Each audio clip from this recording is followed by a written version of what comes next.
Hello everyone, welcome back to IIT Point Physics Lecture Part 2 and in this section हम लोग बच्चों last class में study कर रहे थे about what projectile motion. See what I have done, I have decided to categorize this particular topic into multiple parts. See here, अगर आप 10th standard pass out करके 11th स्टैंडर्ड में आए हैं तो ऑब्वियस सी बात है बच्चों, ये जो पर्टिकुलर टॉपिक है ये तुम लोगों को थोड़ा सा टफ लगेगा. टफ क्यों लगेगा? Because it's a 2D motion. 8th standard, 9th standard, 10th standard you know about 1D motion. 1D के बारे में सबको पता है, like particle is moving in plus X direction और particle is moving in plus Y direction. Plus Y direction में तुमने क्या कहा था? Motion under gravity. और मोशन अंडर ग्रेविटी के बारे में हम सबको अवेयरनेस है, कोई प्रॉब्लम नहीं है. But what happens in projectile, because motion is going on in 2 dimensions, that's why sometimes students finds it a little bit difficult. Okay, so what I have decided कि मैं इसको different categories में बच्चों divide कर दूंगा. Like first category वो होगी जिसमें हम फॉर्मूले का डेरिवेशन करेंगे. After then what we will do, उन फॉर्मूले के ऊपर बेस्ड न्यूमेरिकल्स की हम लोग प्रैक्टिस करेंगे.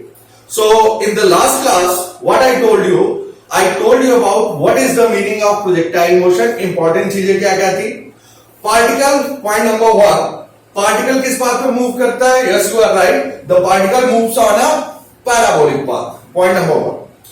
इसके अलावा पार्टिकल का एक्सेलरेशन किसके बराबर होता है? G के बराबर होता है. Next point, the horizontal component of velocity always remains same. And vertical component of velocity तुम्हारी क्या होती है? चेंज होती है. When the particle is moving from bottom to the top point, what happens? Vertical component of velocity continuously reduces. And once it comes from topmost point up to the bottommost point, what happens? Its velocity continuously increases.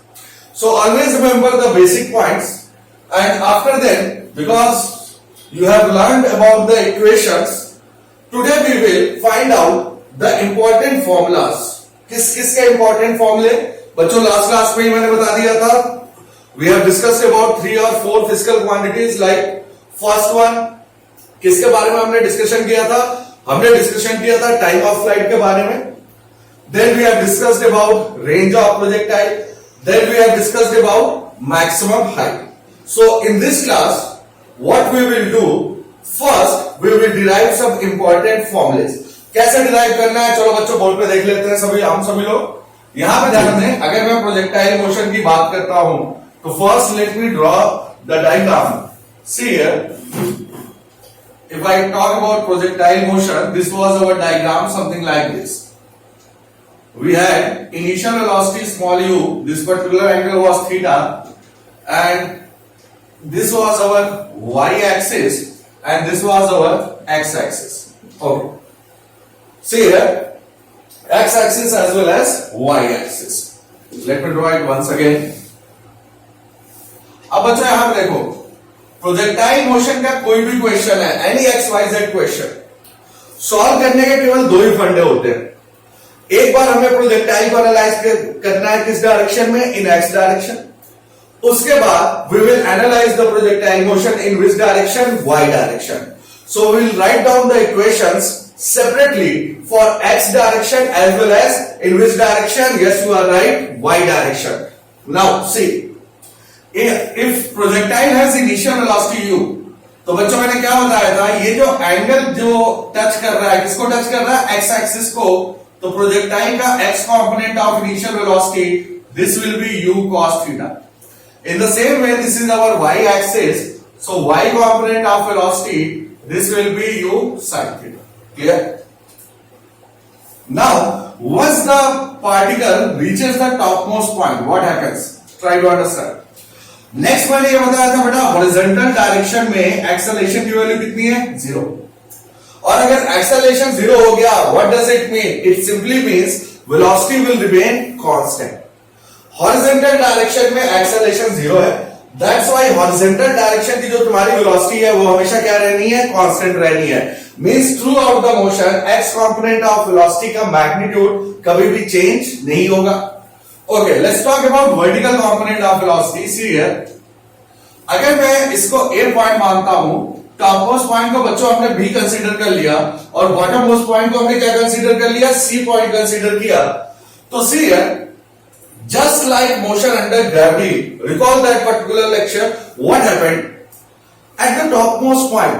The velocity of the particle becomes equals to what? Zero. Same thing will happen over here also. कैसे? यहां पे ध्यान देना, x component के बारे में बात नहीं कर रहा हूं, x कंपोनेंट को भूल जाओ. अभी हम बात कर रहे हैं y कंपोनेंट की.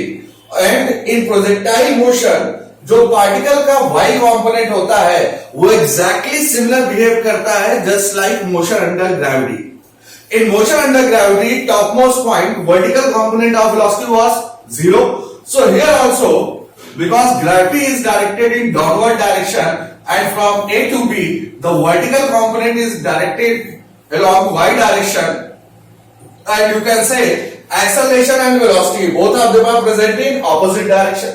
That's why at the topmost point, vertical component of velocity becomes 0. And horizontal component of velocity बच्चों अभी भी कितनी रहेगी? Yes, you are right. It will remain u cos theta. So next important point, at the topmost point, particle की net velocity zero नहीं होगी. केवल कौन सा कंपोनेंट जीरो होगा? y कंपोनेंट जीरो होगा. क्यों? क्योंकि एक्सेलरेशन किधर डायरेक्टेड है? माइनस y डायरेक्शन में. And from A to B initial velocity तुम्हारी किधर डायरेक्टेड है? Upward. Now see here, next point, the maximum displacement in horizontal direction, what we call the range. इसको हमने कहा था, क्या कहा था बच्चों हम लोगों ने? रेंज कहा था. Maximum height bottom most point से ये जो टॉप मोस्ट पॉइंट है, this particular length was known as maximum height. And next point, what was time of flight? वो particular time till then the particle is present in air. Simple words में, जब तक particle हवा में है और from point A up to point C, the total time taken by the particle will be known as projectile motion. Clear? Okay. So see here, we will derive all the equations, but first let's start with time of flight. Okay. Time of flight definition बच्चों मैंने पहले ही बता दी है. कौन सा time है? वो particular time जिसमें पार्टिकल किसमें प्रेजेंट है? Particle is present in air. चलो भाई, अब कैसे कैलकुलेट करेंगे? फिर से शॉर्टकट क्या है? Throughout projectile motion. जब भी अपने को कैलकुलेट करना है time of flight, always remember हमें पार्टिकल को एनालाइज करना है किस डायरेक्शन में? Y direction. इस बात को ध्यान से समझना और इसको याद कर लेना. whenever you are supposed to calculate time, in 99.99% cases you are supposed to analyze the projectile motion in which direction? Y direction. So what we will do, we will analyze the equations of motion in which direction बच्चों? Y direction. चलो भाई, इसका मतलब ये हो गया हमें y direction में प्रोजेक्टाइल को एनालाइज करना है. फिर मैंने क्या बताया था? दोनों को मिक्सअप नहीं करना है, सेपरेट रखना है बच्चों. ठीक है? वेरिएबल्स जो हम इक्वेशंस लिखेंगे, x डायरेक्शन में सेपरेटली इक्वेशन लिखेंगे, y डायरेक्शन में सेपरेटली इक्वेशन लिखेंगे. इक्वेशंस की मैगी नहीं बनानी है अपने को. ध्यान रखना कि सारी चीजें उठाकर के एक में डाल दिया, मैगी बनाया और खा लिया. x separate, y separate. See in y direction once I say initial velocity, और जब मैं y में कहूंगा तो इसका मतलब इनिशियल वेलोसिटी किसकी बात कर रहा हूं? इनिशियल वेलोसिटी के y component. So initial velocity, but in which direction? Y direction. And initial velocity in y direction is, what is the value? U sin theta. Clear? Next point. Once the particle reaches from point A to point B, what happens? See here, from A to B, the displacement in y direction will be equals to h. Right? Suppose if you draw a parallel line. The displacement in y direction is h. Okay. So I will write down displacement as h. What about acceleration in y direction? That is equals to gravity. हम यहां पे actually हमें minus जी लिखना चाहिए, लेकिन बच्चों हम minus जी क्यों नहीं लिख रहे हैं? सिंपली इसलिए नहीं लिख रहे हैं क्योंकि हम इक्वेशन में ऑलरेडी माइनस साइन कंसिडर कर लेंगे. क्लियर? सो अगर यहां पे तुमने माइनस साइन लिखा तो इक्वेशन में माइनस साइन नहीं सब्स्टिट्यूट करना है. और अगर यहां पे तुमने प्लस साइन लिखा तो in equation we have to substitute minus sign. क्या कहना चाह रहा हूं मैं, वो जब मैं अभी इक्वेशन लिखूंगा then you will understand. And time of flight T we are suppose to calculate. Now see here what I told you, कोई भी क्वेश्चन स्पेशली फिजिक्स का बच्चों का सॉल्व करना है, तुम्हें समझ में आता या नहीं आता that doesn't matter, simply there are few procedures.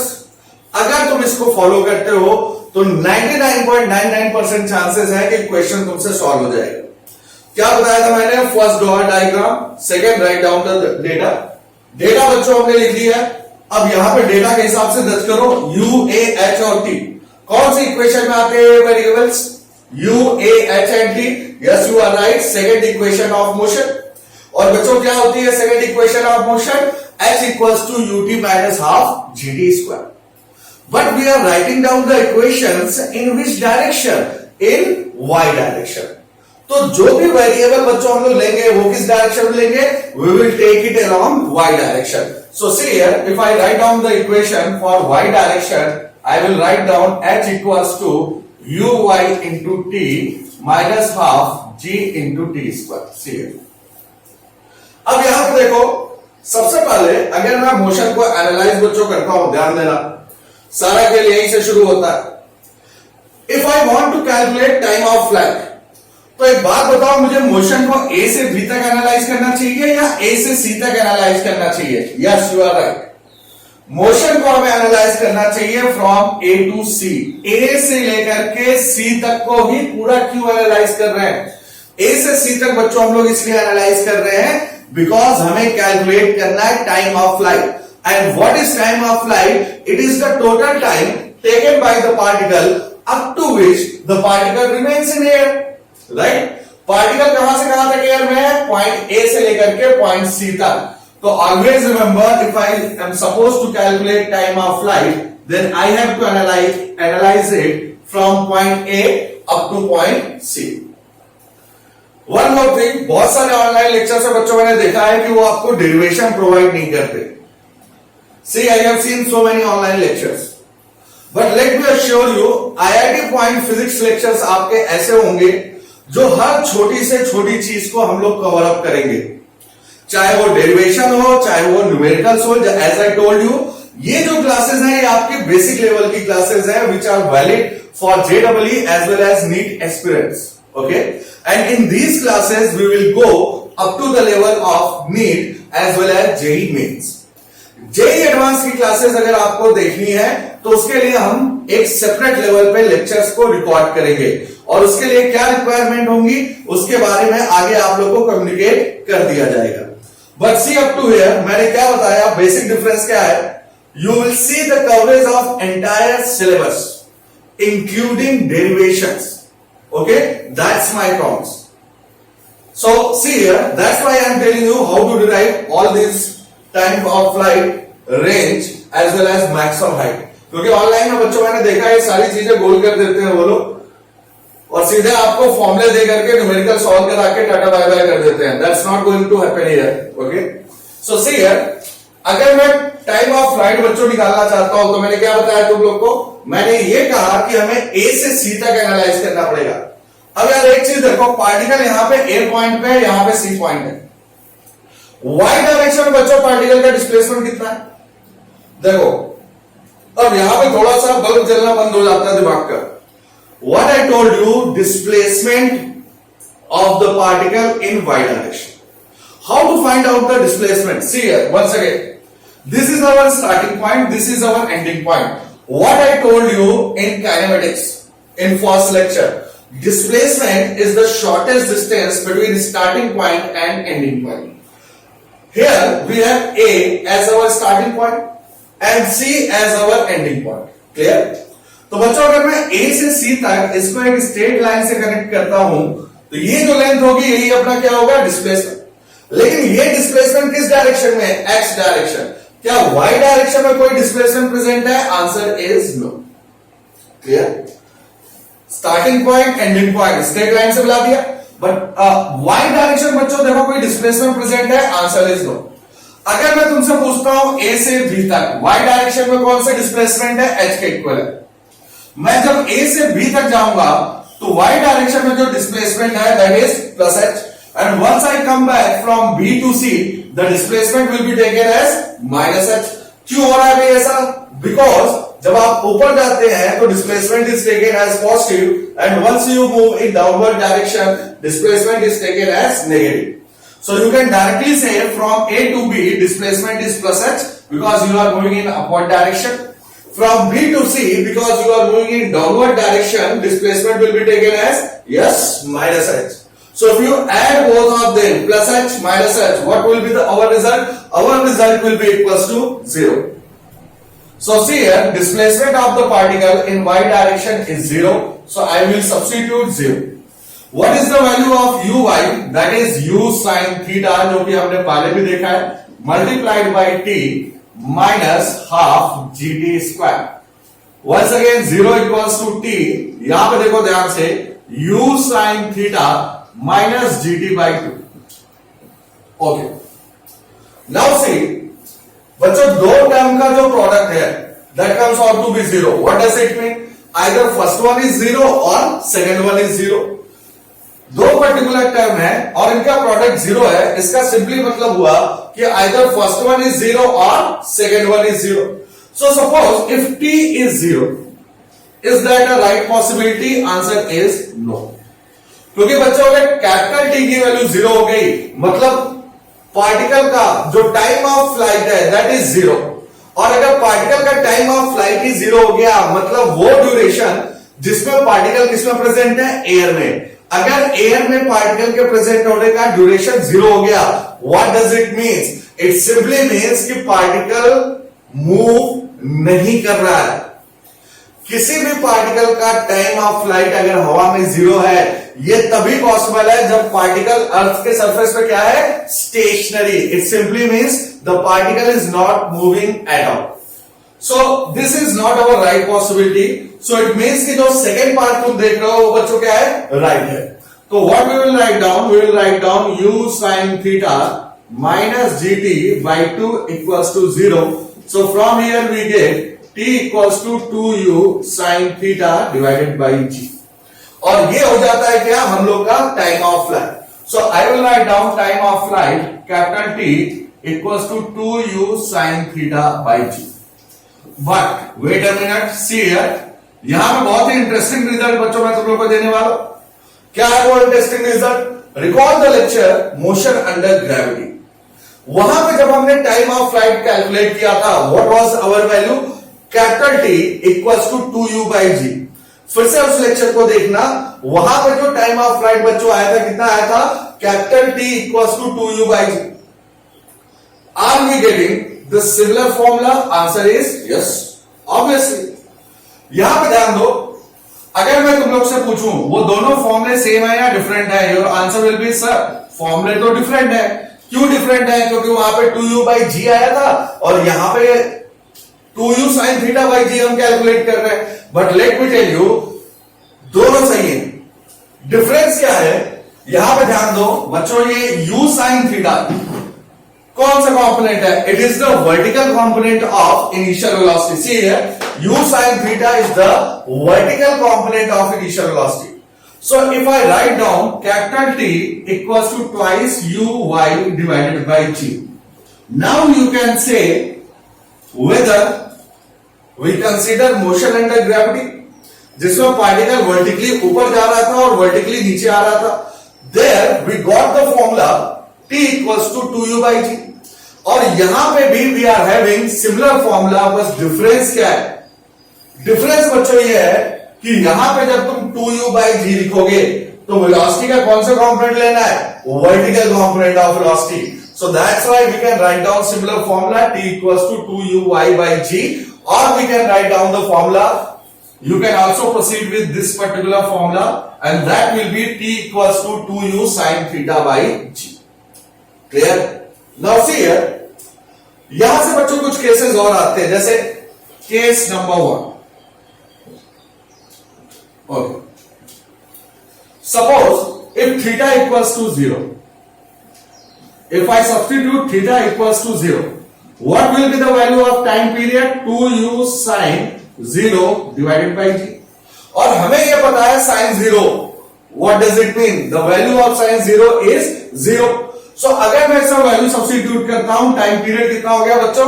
0. अब इसका फिजिकल मीनिंग क्या होगा? Try to understand. The physical meaning will be something like this. If theta is 0, ध्यान दो, थीटा को बच्चों हम लोग कहां से मेजर कर रहे हैं? हम इसको मेजर कर रहे हैं एक्स एक्सिस से, राइट? सी हियर, ये अपनी एक्स एक्सिस हो गई और यहां से बच्चों हम क्या मेजर कर रहे हैं? थीटा को मेजर कर रहे हैं. अब अगर थीटा ही 0 हो गया, दैट सिंपली मीन्स कि पार्टिकल तुम्हारा किस एक्सिस के अलोंग जा रहा है? एक्स एक्सिस के along. So in this case the particle is going along x axis. और अगर पार्टिकल एक्स एक्सिस के अलोंग जा रहा है तो पार्टिकल बेटा एयर में कितनी देर तक प्रेजेंट रहेगा? ऑब्वियस सी बात है यार, ये तो एयर में प्रेजेंट ही नहीं रहेगा. And once it's not present in air, simply what I can say, time period will be equals to 0. Clear? Now come back to the second point. See here, if I come back to the second point, okay, case number 2, case 2, if theta equals to 90 degree, कितना होता है बेटा? यहां पे देखो, time period comes out to be 2u sin 90 divided by g. And what is the value of sin 90? Sin 90 comes out to be 1. So from here, time period equals to 2u divided by g, because sin 90 comes out to be 1. Now what does it mean physically? इसका मतलब ये हुआ, this is our particle and from x axis you measure theta. So theta comes out to be 90 degree, which simply means you are projecting the particle at 90 degree. And if you recall the lecture of motion under gravity, याद करो बच्चों, दिमाग की बत्ती जलाओ, क्या हुआ था वहां पे आपने पार्टिकल को वर्टिकली जब प्रोजेक्ट किया था तो क्या टाइम पीरियड की वैल्यू 2u by g आ गई थी? Yes, you are right, there was time period equals to 2u by g. And here also, अगर पार्टिकल को तुम थीटा इक्वल्स टू 90 पे प्रोजेक्ट करते हो, जो टाइम पीरियड की वैल्यू है ये सिंपली क्या आ रही है? 2u by g. बिकॉज जैसे ही हमने थीटा की वैल्यू 90 की, आपका प्रोजेक्टाइल मोशन बेसिकली क्या बन जाता है? Motion under gravity. सिमिलरली जिसमें आपने पार्टिकल को कैसे प्रोजेक्ट किया था? Vertically upwards. So I hope यहां तक बच्चों तुम लोगों को क्लियर हो गया how to calculate time period of projectile motion. Now see, suppose करो अगर इसके ऊपर बेस्ड हमें क्वेश्चंस सॉल्व करने हैं तो सिंपली कई बार फॉर्मूला बेस्ड क्वेश्चंस आ जाते हैं जिनमें तुम्हें वैल्यू सब्स्टिट्यूट करनी है और आंसर कैलकुलेट कर लेना है. Okay, so see here, I am taking the first question. Okay, we have two particles. First one is launched as 30 degree and its initial velocity is 20 meter per second. ध्यान से समझना सब. दो particular particle है बेटा जिनको हम लोग लॉन्च कर रहे हैं. Okay, this is case 1. This is our case 1. Okay, and in case 2 we are launching another particle having velocity, let us assume 100 meter per second, making some unknown angle theta. First try to understand, दो particular particles हैं जिनको हम लोग launch कर रहे हैं. Suppose करो first particle का जो टाइम पीरियड है that comes out to be t1 और सेकेंड पार्टिकल का जो टाइम पीरियड है that comes out to be t2. हमें ये फाइंड आउट करना है what should be the value theta such that both the particles will have same time period. You are getting my logic? Try to understand. Okay, write down the question. There are two particles. First one is launched having initial velocity 20 meter per second, making an angle 30 degree, and the second one is launched having initial velocity 100 meter per second, making an angle theta. Find out the value of theta such that both the particles will have same time period. Clear? तो बच्चों देखो question solve करने का तरीका क्या है? It's very simple. मैंने क्या बताया था? 99.99%, sorry 99.99%. Just write down the data. You will immediately understand how to solve the question. See here क्या कह रहा है वो, थीटा की क्या वैल्यू होनी चाहिए so that the time period is same in both the cases. मतलब क्या वो मुझसे ये कह रहा है कि दोनों केसेस में टाइम पीरियड सेम होने चाहिए। तो सिंपली बच्चों मैं क्या करूंगा, दोनों का टाइम पीरियड इक्वल कर देता हूं, इसको T1 कर दिया और इसको मैंने क्या कर दिया T2। यही कह रहा है ना वो कि दोनों का टाइम पीरियड सेम होना चाहिए। भाई जैसे जैसे वो कहता जा रहा है वैसे वैसे हम लोग डेटा सब्स्टिट्यूट करते जा रहे हैं। अगर दोनों का टाइम पीरियड सेम होना चाहिए तो मैंने दोनों का टाइम पीरियड बच्चों क्या किया, सेम कर दिया। अब नेक्स्ट आ जाओ, टाइम पीरियड का फॉर्मूला बच्चों क्या आ गया था, टाइम पीरियड का फॉर्मूला आया था that was 2u sin theta by g। So what I will write down, twice u1 sin theta 1 divided by g, and here I will write down twice u2 sin theta 2 divided by g। यहां पे u1 क्या है बच्चों, first particle की initial velocity, clear simple. What is u2, second particle की initial velocity. What is theta 1, first particle का angle of projection, and what is theta 2, second particle का angle of projection. So if I substitute the values, 2 and 2 gets cancelled, g and g gets cancelled। u1 कितना हो गया बच्चों तुम्हारा, ये हो गया 20 sin। What is the value of theta 1? That is 30 degrees. See here, this one is our theta 1. This must be equals to u2. What is the value of u2? That is 100 and sin theta 2. Theta 2 की value बेटा कितनी है, theta. Just write down the formula. Substitute the values. Immediately you will get the solution. See here बच्चों, यहां पे ध्यान दो, 20 sin 30। अब यहां से देखो 20, सब्स्टिट्यूट द वैल्यू, sin 30 हो गया तुम्हारा 1/2 equals to 100 into sin theta।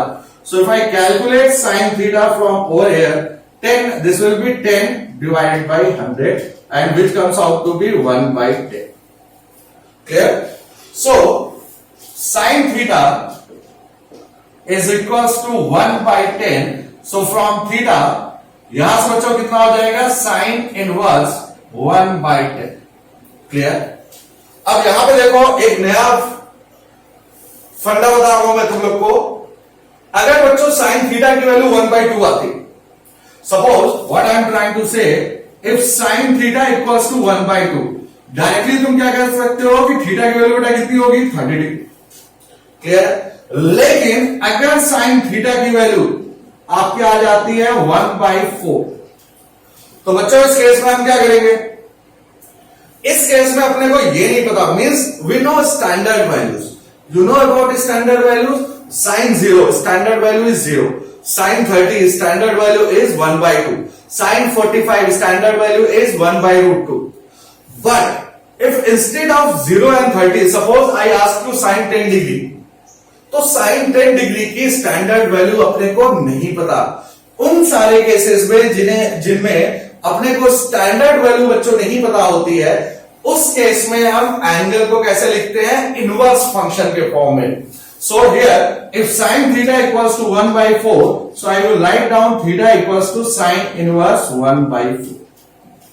Okay, simply हम लोग इस तरीके से रिप्रेजेंट कर देंगे। इसके आगे फिजिक्स में अपने को भाई साहब कुछ नहीं सोचना। क्लियर हो गया? इसके आगे इसका क्या मतलब है, इनवर्स फंक्शन कैसे बनता है, इसकी रेंज क्या होती है, ऑल दोस थिंग्स वो आपके मैथ्स वाले सर जो है जब आपको 12th में ट्रिग्नोमेट्रिक फंक्शन पढ़ा रहे होंगे, then he will let you know each and everything in detail of inverse trigonometric function. यहां फिजिक्स में अगर साइन थीटा की वैल्यू 1/10 आई है और तुम theta equals to sine inverse 1/10 लिखते हो, believe me that is more than sufficient. Okay, so we have done our first question. Now let's come back to the next part, and next part will be maximum height. See here how to calculate maximum height. Okay, see here how to calculate maximum height at this point. Maximum height. Maximum height का meaning तो बच्चों तुम लोगों को clear ही होगा। What was the meaning of maximum height?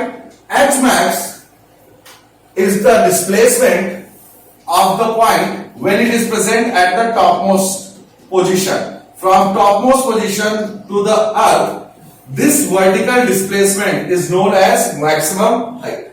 Clear? तो अच्छा, नेक्स्ट क्वेश्चन बच्चों माइंड में क्या आएगा यार? नेक्स्ट क्वेश्चन तो यही आएगा कि अगर मैक्सिमम हाइट को एनालाइज करना है तो प्रोजेक्टाइल को हम कहां से कहां तक देखेंगे? Answer is quite simple. To analyse maximum height we are suppose to analyse the particle from point A to point B. A क्यों? क्योंकि ए से हमारा मोशन शुरू हो रहा है। Why we have chosen B, B को क्यों चूज किया? क्योंकि बी पे पार्टिकल कहां पे पहुंच चुका है? Maximum height. So that's why if we are supposed to calculate maximum height, हमें प्रोजेक्टाइल को एनालाइज करना पड़ेगा from point A up to point B. Clear? अब नेक्स्ट क्वेश्चन, अगर मैक्सिमम हाइट अपने को देखनी है तो बच्चों प्रोजेक्टाइल को किस डायरेक्शन में एनालाइज करेंगे? Yes, your answer is right. In that case we are suppose to analyse the projectile in which direction? Y direction. Y direction? Reason is simple, क्योंकि जो एच है वो मैक्सिमम हाइट किस direction में बच्चों? Y direction. तो अगर displacement हमें वाई में मेजर करना है तो इक्वेशंस भी हम किस में लिखेंगे? Yes, you are right, in Y direction. तो चलो एक काम करते हैं, वाई डायरेक्शन बच्चों इक्वेशन लिखना शुरू करते हैं फटाफट। सबसे पहले वाई डायरेक्शन की अगर हम बात करें तो initial velocity in Y direction, what is the value? U sine theta, जो कि तुमने पहले ही देख रखी है। What is the displacement of the particle in y direction? That is h. और क्या क्या बच्चों में पता है? यहां पे ध्यान दो, from A to point B, क्या y डायरेक्शन में वर्टिकल कंपोनेंट ऑफ वेलोसिटी, यहां पे ध्यान दो, vertical component of velocity vy equals to 0। बताओ ये फंडा क्लियर हुआ है? Vertical component of velocity at the top most point will be equals to 0। नाउ नेक्स्ट क्वेश्चन, भाई टॉप मोस्ट पॉइंट पे वर्टिकल कंपोनेंट ऑफ वेलोसिटी क्यों 0 हो जाती है? Reason is quite simple. बच्चों अगर यहां पे 0 नहीं होगी तो पार्टिकल और ऊपर जाएगा। अरे सिंपल है ना, Y component of velocity responsible है पार्टिकल को किधर ले जाने के लिए? ऊपर ले जाने के लिए। तो अगर इस पॉइंट पे वाई कंपोनेंट ऑफ वेलोसिटी 0 नहीं होगा तो पार्टिकल फर्दर और ऊपर जाएगा।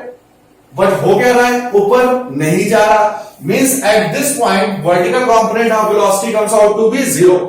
केवल और केवल हॉरिजॉन्टल कंपोनेंट ऑफ वेलोसिटी आपकी नॉन जीरो है। दैट्स व्हाई पार्टिकल फर्दर किधर जा रहा है? आगे जा रहा है। सपोज करो बच्चों अगर ये horizontal component of velocity, this particular value also horizontal component of velocity which is u cos theta, अगर ये वैल्यू भी यहां पे 0 हो जाए उस केस में क्या होगा? पार्टिकल सीधे नीचे की तरफ फॉल हो जाएगा। लेकिन पार्टिकल अगर नीचे फॉल नहीं हो रहा, इसका सिंपल मतलब क्या है? इसका सिंपल मतलब है यहां पे कुछ ना कुछ वेलोसिटी है जो पार्टिकल को खींच के किधर लेके जा रही है? आगे की तरफ। सो Vy equals to 0 and gravity will always be equals to g. Now what I told you, look at the board and find out of 3 equations of motion, which one we are going to apply. Obviously it's very easy, कोई भी बता सकता है। u, v, g and h, कौन सी equation? Which equation comes into your mind? Yes, your answer is right, third equation of motion.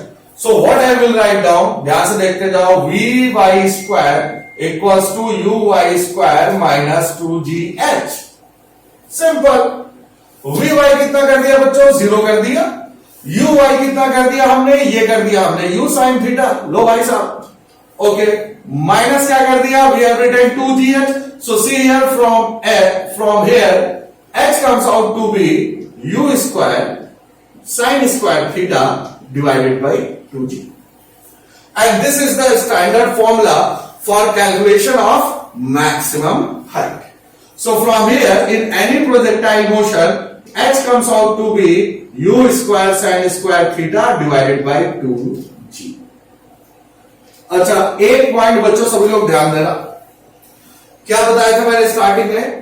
To solve any X Y Z problem हम लोग try करेंगे कि हम फॉर्मुलेस का डायरेक्ट यूज नहीं करें। क्यों नहीं करेंगे डायरेक्ट यूज? क्योंकि बच्चों एक चीज ध्यान रखना, जो भी ये स्टैंडर्ड फॉर्मुलेस हम लोग कैलकुलेट कर रहे हैं, for example in first case what we have calculated time period, what was the value? t equals to 2u sin theta by g. In second case what we have calculated h equals to u square sin square theta by 2g. All these formulas are standard formula, but ये fail कहां पे होंगे? ये बच्चों fail वहां पे हो जाएंगे जहां पे इस तरह का पैराबोलिक पाथ या सिमिलर प्रोजेक्टाइल मोशन प्रेजेंट नहीं होगा। कहां पर बच्चों प्रेजेंट नहीं होगा? सपोज करो यहां पे एक बिल्डिंग मैंने बना दी और यहां से मैं प्रोजेक्टाइल मोशन को थ्रो कर रहा हूं। Now see here, starting point is at different level. Starting point आपका अर्थ की सरफेस से ऊपर है और जो एंडिंग पॉइंट है वो अर्थ की सरफेस पे है। सिंपल वर्ड्स में कहूं, अगर स्टार्टिंग पॉइंट और एंडिंग पॉइंट दोनों डिफरेंट लेवल पे है तो उस केस में इनमें से कोई भी स्टैंडर्ड फॉर्मूला यूज नहीं होगा। सो स्टैंडर्ड फॉर्मूला कहां पे अप्लाई करना है? ओनली इन दोस केसेस जहां पे पार्टिकल का starting point and ending point both of them are present at same level. Clear? तो सी हियर, मैक्सिमम हाइट की वैल्यू भी हमने कैलकुलेट कर ली and the maximum height is comes out to be u square sin square theta divided by 2g.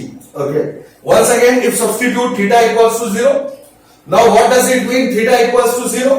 Theta equals to 0 simply means you are throwing the particle along plus x direction, and in that particular case अगर तुमने particle को x में throw किया है, ध्यान दो इस case में बच्चों थीटा की वैल्यू कितनी हो गई? 0।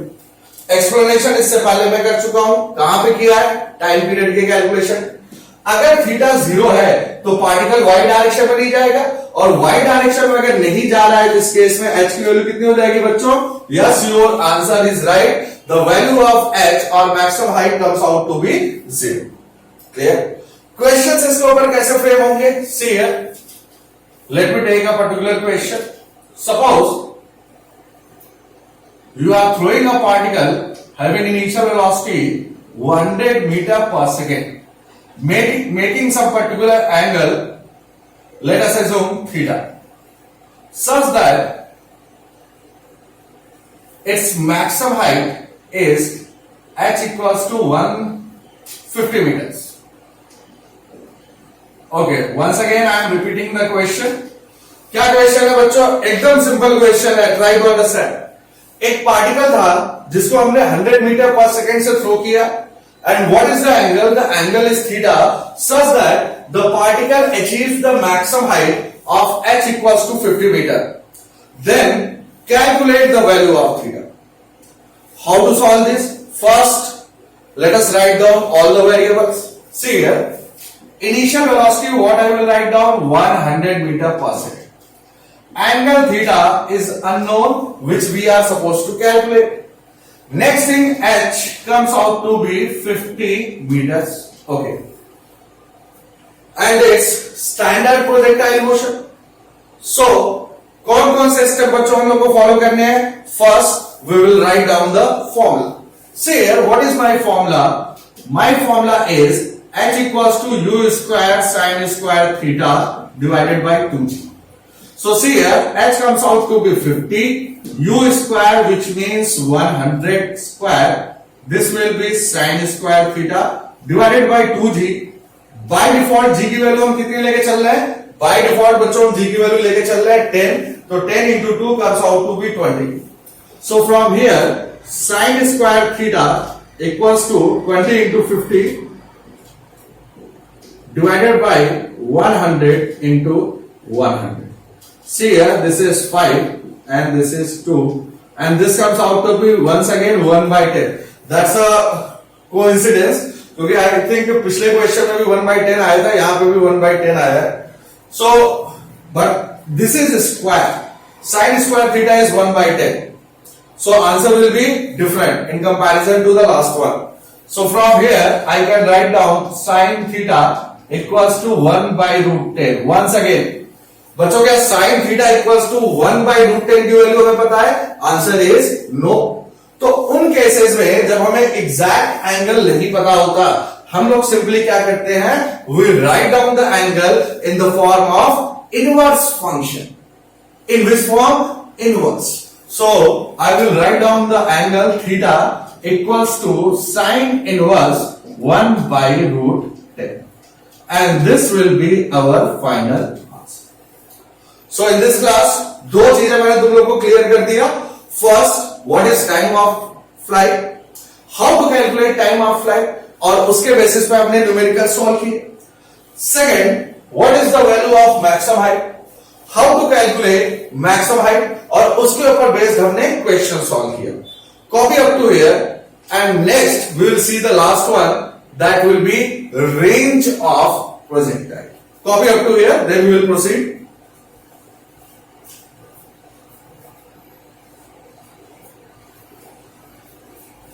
Okay,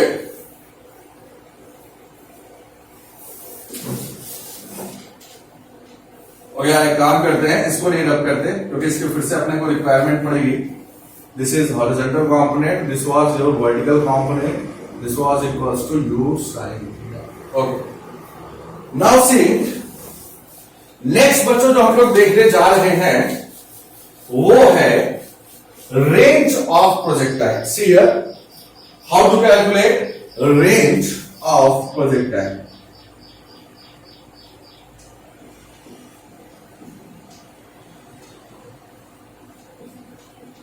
Okay, see here, range of projectile, and we will represent by a symbol R. Next thing, बच्चों रेंज क्या होती है? सिंपली जो तुम्हारा स्टार्टिंग पॉइंट है और जो एंडिंग पॉइंट है, दिस पर्टिकुलर लेंथ, ये जो लेंथ तुम्हारी हो जाती है to how much AC, this particular AC length is known as range of projectile. Clear? तो अगर मैं ध्यान से देखूं तो रेंज ऑफ प्रोजेक्टाइल बच्चों क्या है? Range of projectile it's simply the displacement of the particle in horizontal direction. Clear? What is range of projectile? Displacement of the particle in horizontal direction. Clear? अब एक बात बताओ, हमेशा याद रखना, for horizontal displacement horizontal component of velocity would be responsible, and for vertical displacement vertical component of velocity would be responsible। तो अगर मुझे हॉरिजॉन्टल डिस्प्लेसमेंट कैलकुलेट करना है तो सिंपली मैं प्रोजेक्टाइल को किस डायरेक्शन में एनालाइज करूंगा? Yes, your answer is right, I will analyse the projectile in x direction. So let's do it. See here, एक काम करते हैं, इसको रब कर देते हैं फटाफट। और अगर एक्स डायरेक्शन में हमें एनालाइज करना है, ध्यान से देखो, अगर मुझे एक्स डायरेक्शन में एनालाइज करना है, first point in x direction, what was the value of acceleration? 0। Clear? The value of acceleration in x direction was 0। So the value of acceleration in x direction is 0। अब यार अगर x direction में acceleration 0 हो गया तो motion क्या हो गया? Uniform.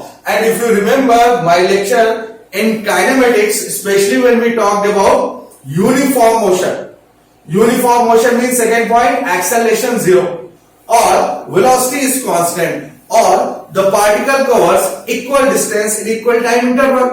So in this case, if acceleration is 0, directly we can apply the formula displacement equals to velocity into time. And because motion को हम लोग एनालाइज कर रहे हैं एक्स डायरेक्शन में, that's why I will consider x component of velocity. Remember मैंने क्या कहा था बच्चों, अगर वाई में देखना है तो केवल वाई कंपोनेंट्स को हमें कंसीडर करना है, राइट? और अगर हम एक्स डायरेक्शन में देख रहे हैं, will consider only X components of motion.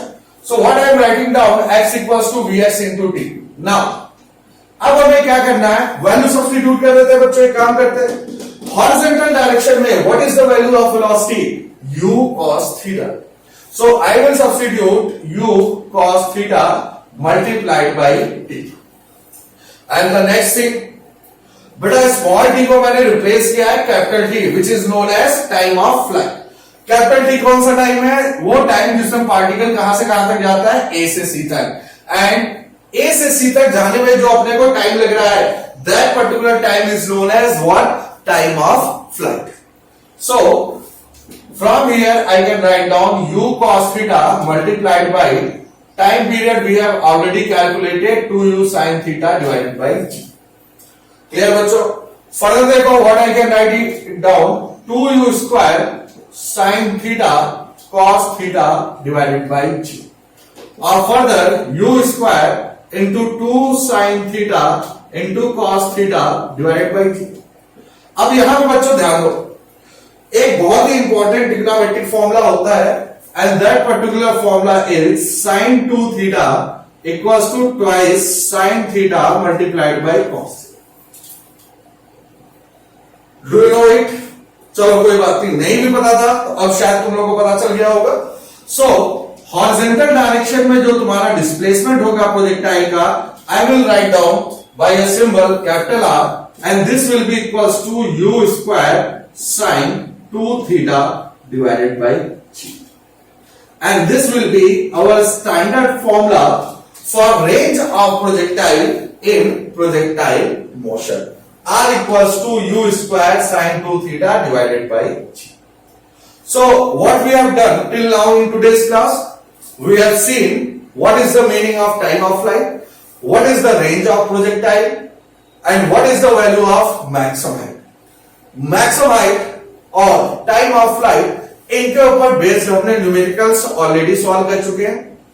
Range of projectile के ऊपर बेस्ड न्यूमेरिकल्स अपने को सॉल्व करना है, but that section we will see in next class. Till then I hope all of you are okay and well.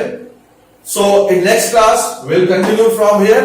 Till then, tada, bye bye.